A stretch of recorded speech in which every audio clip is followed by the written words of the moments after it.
Welcome to BEFM Drama. I'm your host, Ryan Estrada. This is episode 6 of our mini-series, The Kind. It's an adaptation of my own creepy romantic comedy graphic novel about what werewolves get up to between full moons. In our last episode, romance was in full swing. Even though there was a ticking clock to contend with, in the form of the lunar cycle, Julia had decided to let go and learn to love again.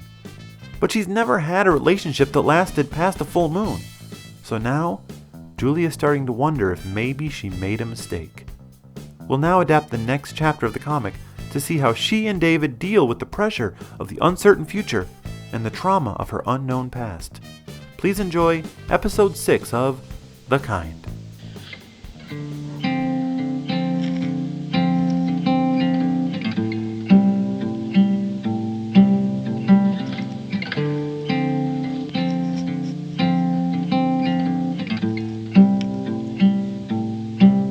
It's a quarter moon.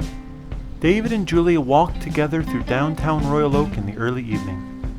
Julia has lost the goofy, love-struck grin she's had for the past few days and looks concerned. David remains unfazed. 1 week. You feel weak? Do you need something to eat? I was talking about the moon. What, is it full? Not yet. That's half moon, right? So you're halfway there? Quarter moon. I'm 3/4 of the way there. That's confusing. That's terrifying. Wait, I get it. The other 2 quarters are in the back. They walk past the alley where David first found Julia. She's terrified, but David doesn't even notice. I can't believe it's been 3 weeks already. I thought we already had a quarter moon. There are 2 quarter moons, first quarter and last quarter. Oh, so this is last quarter. No. Last quarter comes first. First quarter comes last. That's confusing. So there's a full moon, a quarter moon, crescent moon. Crescent moon. Then there's no moon. New. Wait for the light. What am I missing? Gibbous, waxing, and waning. What's a blue moon? When there's 2 full moons in a month. That happens? Once in a blue moon.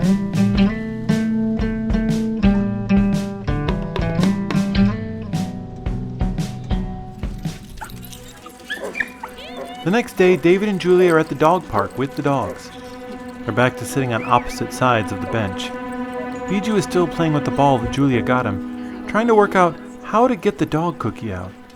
David looks at Julia doe-eyed and smiling. Julia looks worried. She sees one of her client's dogs lovingly cuddle up to another pup across the park.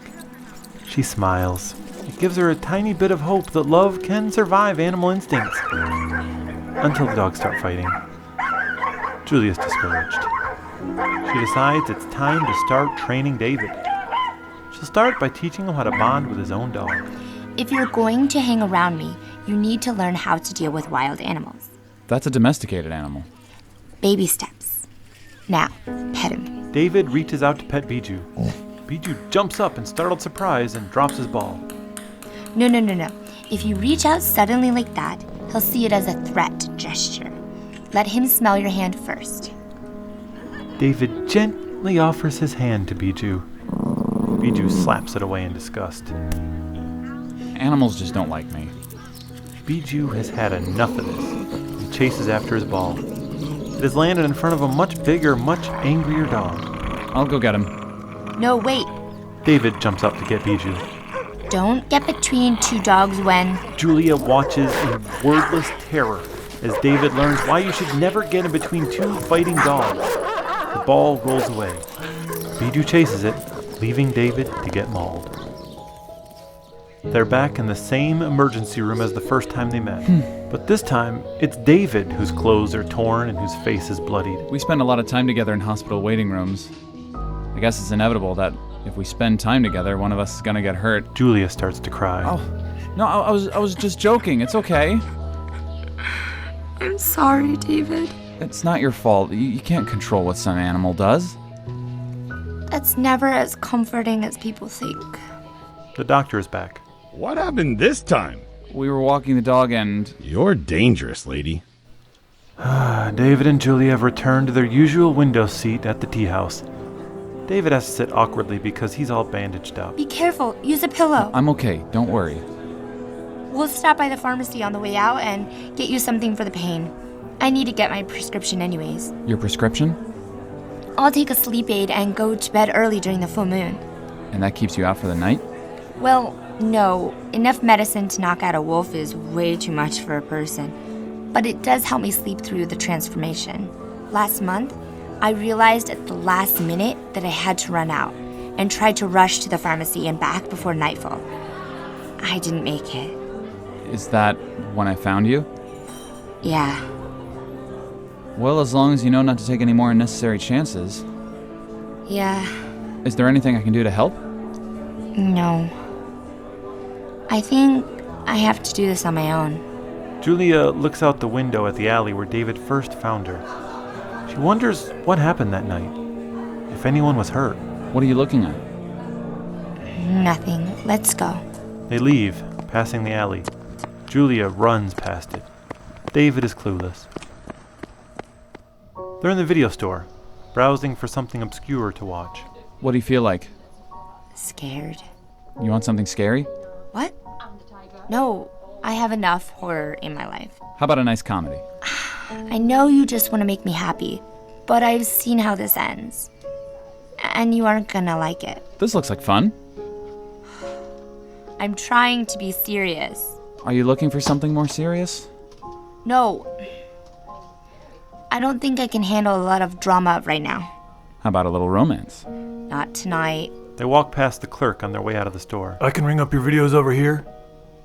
Looks like I'm not getting any. Julia is at home alone. She doesn't even feel like getting out of bed today. She's having a lot of conflicting emotions, so she picks up the phone and calls someone she hasn't spoken to in a long, long time. Hey, Mom. It's your daughter? I didn't ask you to bail me out of anything, Mom. I never have. Not even...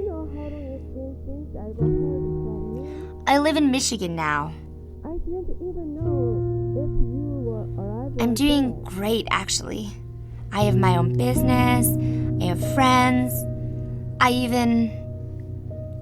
met someone.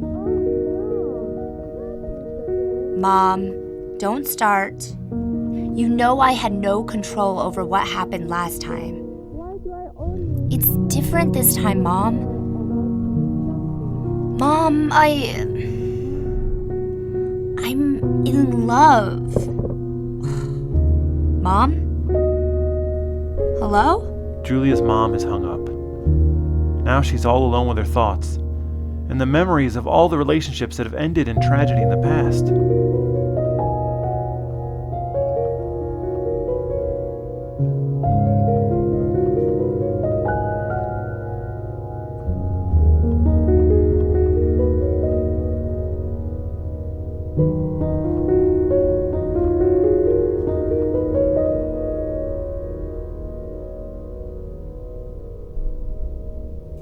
It's a waxing gibbous moon. You may not know what that means, but Julia sure does. And it's not good. That means that the moon is almost full. It's nearly the time when she cannot help but hurt the people she loves the most. There's a knock on the door. Keys under the mat. David comes in. Hey, are you going out tonight?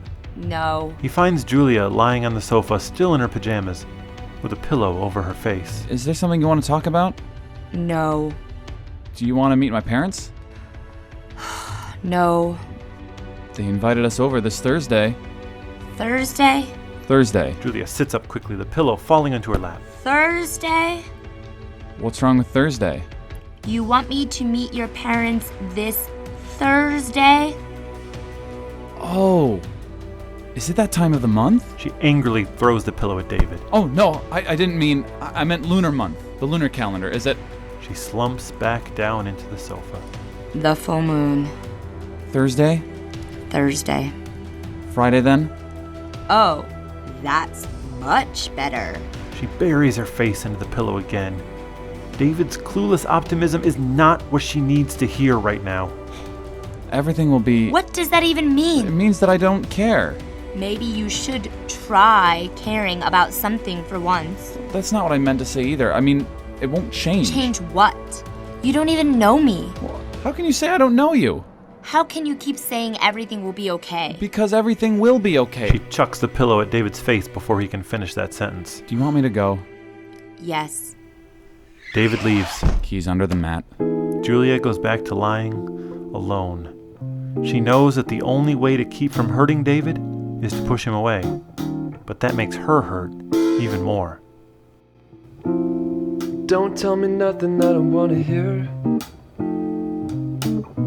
Just take me home and make it crystal clear what you want. 'Cause I've been holding it down. Wait a minute. David walks home completely alone. You gotta give me like a little thing, some kind of loving or the final sting, so I know if we are coming along. Julia too walks across town without another soul in sight. You feel so nice, moving to the beat. Kiss in the night, gone by morning. This isn't something I was ready for. No, my troubled heart can hardly take no more. You gotta shut me out and lock the door if you won't choose me. David eats at he and Julia's favorite brunch place, sitting across from an empty chair. At the same time, Julia sits alone in the city square, stress eating fast food out of a bag.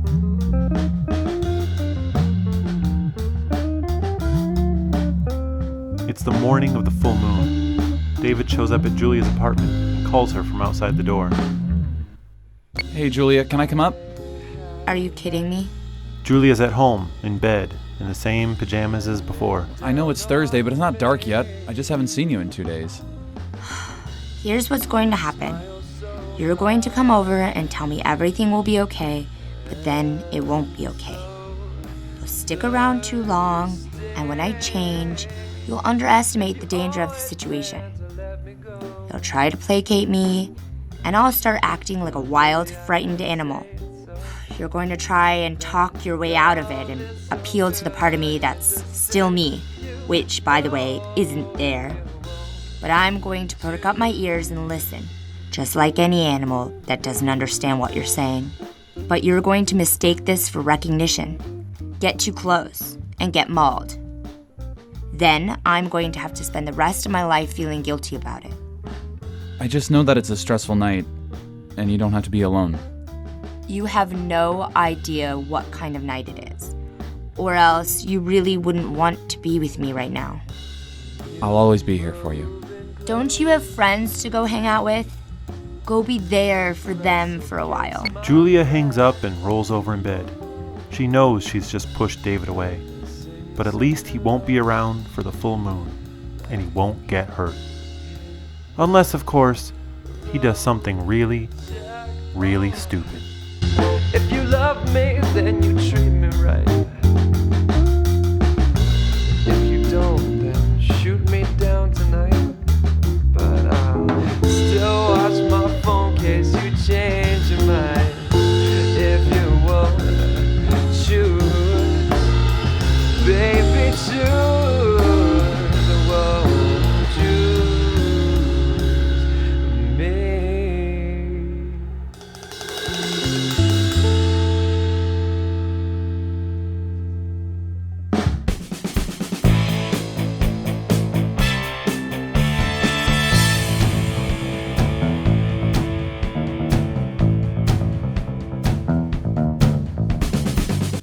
Thank you for listening to BEFM Drama. This was episode 6 of The Kind, written by me, Ryan Estrada. It starred Aaron Wooktae as Julia Hobson, Michael Payne Wheeler as David Duncan, Andrew Murphy as Dr. Marco, and Kim Hyun-suk as the muffled voice of Julia's mom. Julia is actually based on Hyun-suk. That's my wife. She's not a werewolf, that I know of. Music from this episode included My Bloody Beating Heart by Kitchen Romance, Birds Walk Away, The Rift, and Escaped by Sergei Cheremisinov, I'm a Monster by Nuno Adelaida, and If You Won't Choose Me by Pierce Murphy. All of them were released under Creative Commons Attribution licenses. The theme song you hear behind me now is Welcome to the Show by Kevin MacLeod of Incompetech, also released under Creative Commons Attribution license. You can also read the entire original graphic novel for free at ryanestrada.com. We'll see you next time.